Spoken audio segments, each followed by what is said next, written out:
Good morning, everyone. Our lesson is lesson 11 on teaching timbre, and before that, have our objectives. In this lesson, the students will be able to take note of considerations that are to be applied when teaching timbre, including this when writing down a music lesson plan as necessary, and learn example of approaches and activities that may be used for teaching content pertaining to timbre. So, for that, how do I teach the difference between speaking and singing for grade 1?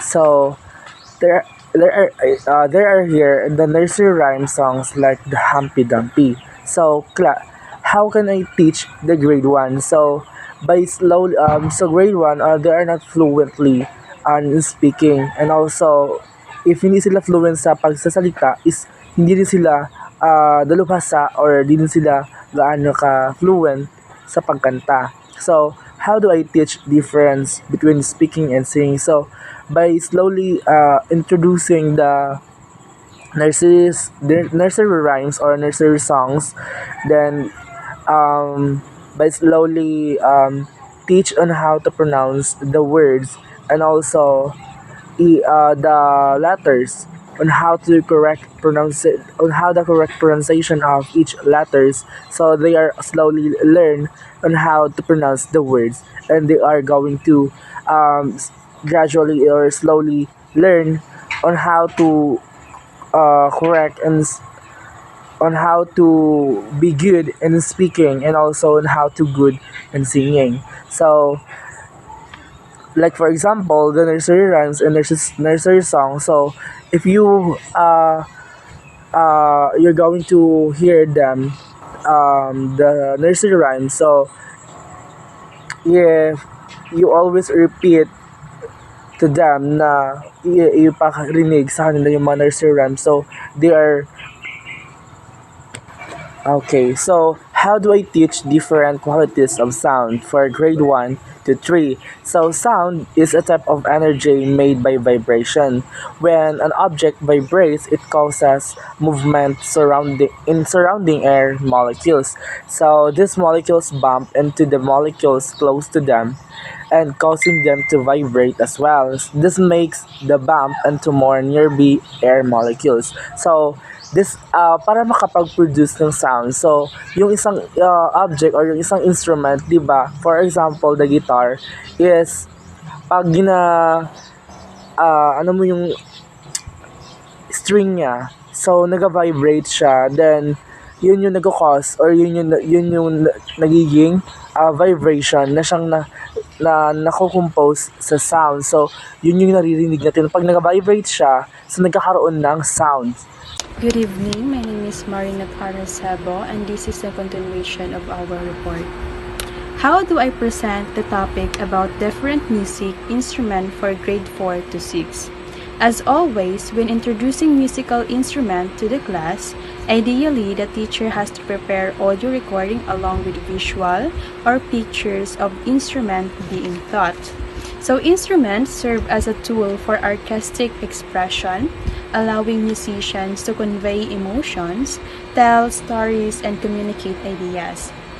Each instrument has a unique timbre and characteristic sounds contributing to the overall and color of musical piece. On teaching timbre, it is important because it adds richness and diversity to musical understanding. It helps students distinguish between different sounds, instruments, and voices, enhancing their ability to appreciate and analyze music. Overall, it cultivates a more and informed musical ear. How do I teach them about the difference between soprano, alto, tenor, bass voices for grade 5? Recordings may be used to differentiate these voices classification. So when we say soprano, it refers to the highest vocal range for female singers. Typically have a bright and soaring voices capable of reaching highest notes with clarity and precision. And there are several talented female soprano singers in the Philippines. Some notable names include Lea Salonga, Regine Velasquez, and Sara Geronimo. And alto is a vocal range in music, and it is specifically refers to the second highest vocal range for female singers. On the lowest vocal range for male singer and notable alto singer in the Philippines are Frenchie D, Randolph S. Cabangon. And tenor is a vocal range in music, and it typically refers to the highest natural adult male singer voice. Tenor usually have a vocal range that extends about the baritone and bass range. Here are a few notable tenor singers in the Philippines: Gary Valenciano and Arnel Pineda. And when we say bass, it refers to a vocal range in music, and it typically represents in the lowest of the standard vocal ranges for adult male singer. Bass voices generally have a lower register and are characterized by their ability to sing notes in the lower pitch range. Here are a few notable male bass singers, include Ryan Cayabyab and Jonathan Bandon. And that's all.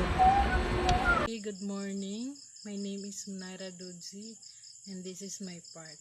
Lesson 12, Musical Content on Harmony and Texture. Objectives. In this lesson, the student will be able to get a bird's eye view of content topics under harmony and texture as written in the Department of Education DepEd curriculum, and to review and familiarize with the musical content pertaining to harmony and texture. Good morning, everyone. I am Myra Manginyog, and I'm the next reporter. So, my topic is all about the harmony, which is for grade 4. So, harmony, it is a simultaneous sounding of two tones or pitches. So, itong si harmony na to, guys, is ito yung two tone or pitches na nag-play at the same time. So, sila po yung tinatawag na harmony. So, another word for harmony is chord. So, a chord usually consists of 3 notes that make up what is called a triad. So, si triad naman po is nag-consist din po siya ng 3 notes, which is the root, the third, and the fifth. So, si root, the note that the chord is named after a third. So, si root po is ito yung note na kung saan after pa po siya ni third. So, si third naman po, ito yung the notes, the 3 step from the, or the 3 step away from the root. So, and fifth naman po, ito yung note na 5 step away from the root. So, in numbering po, mayroon po siyang, like for example, sa numbering po is 1, 3, 5. Yan po yung 3 notes ng triad. So, a triad, or a triad. Harmonies or chord can support a melody by sounding together vertically in time, or when 2 or more melodies overlap. The point of simultaneous sound is where the harmony occurs. That is a more horizontal relationship. The best example po ng harmony is yung choir, yung sabay-sabay na pag-awit.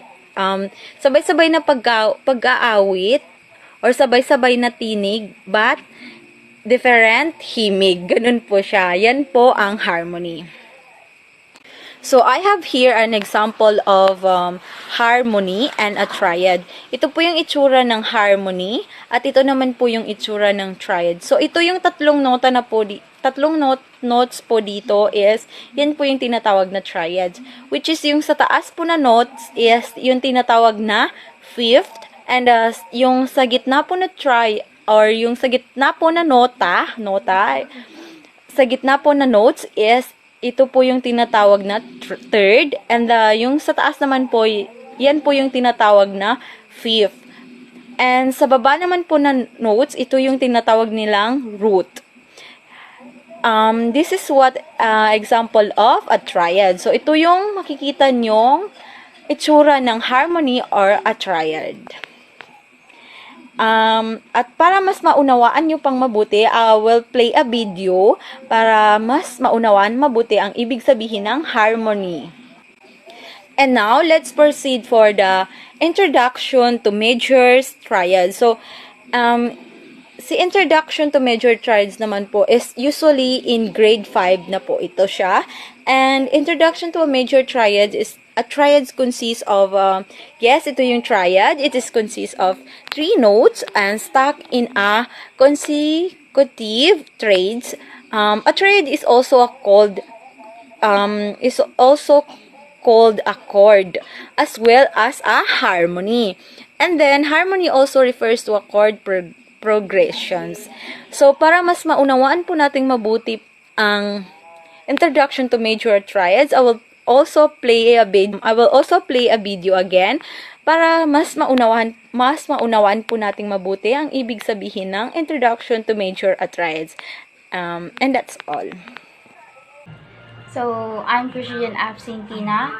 I'm the next reporter, and my report is all about consonants and dissonance.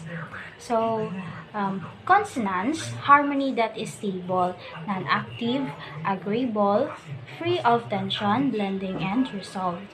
Dissonance, harmony that is unstable, and opposition, conflicting, jarring, and unresolved. A dissonant chord leaves the listener with a feeling of expectation. It takes a consonant chord to complete the gesture created by a dissonance. Most good music has a combination of consonants and dissonance. So, ang consonants is when a sound feels stable. And sa dissonance naman is when a sound feels unstable. So, if the note is part of the harmony, it's consonant. If the notes are in the same root position, triad, yun yung consonant. And if 2 notes are not in any triad, yun ang tinatawag na dissonant. For grade 6, primary chords are chords of the 1st, 4th, and 5th degrees, respective of the tonality, wherein whether major or minor. Primary chords are chords of the 1st, 4th, and 5th degrees. Primary triads are major triads in the major key and minor triads in the minor key. It's easy to work the primary chords in any key. They are simply the chords or triads built on notes like 1, 4, and 5 of the scale. Note how Roman numerals 1, 4, and 5 are used to indicate the chords. So for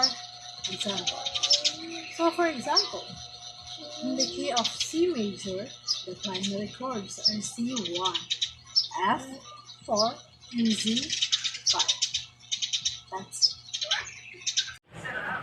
So, harmony in group performances. Group harmony also became a significant resource of the popular music industry. Guzman interviews dozens of performers, DJs, and industry professionals to examine the entrepreneurial premise of mid-century popular music and chronicle the convergence of music, plays, and business, including the business of records, radio promotion, and songwriting. Relationships are formed to meet individual goals, and one consequence of this joint effort towards mutual goal fulfillment will be a level of relationship harmony achieved between the interaction partners. So, dito sa harmony in group performances, for example, ang link dito is if kilala nyo yung fifth harmony. Kasi yung fifth harmony is mahilig sila, grupo kasi yan sila, nag-harmonize sila ng songs. For example, yan sa mga search, ganun. So, I have here an example. 2, 3, 4.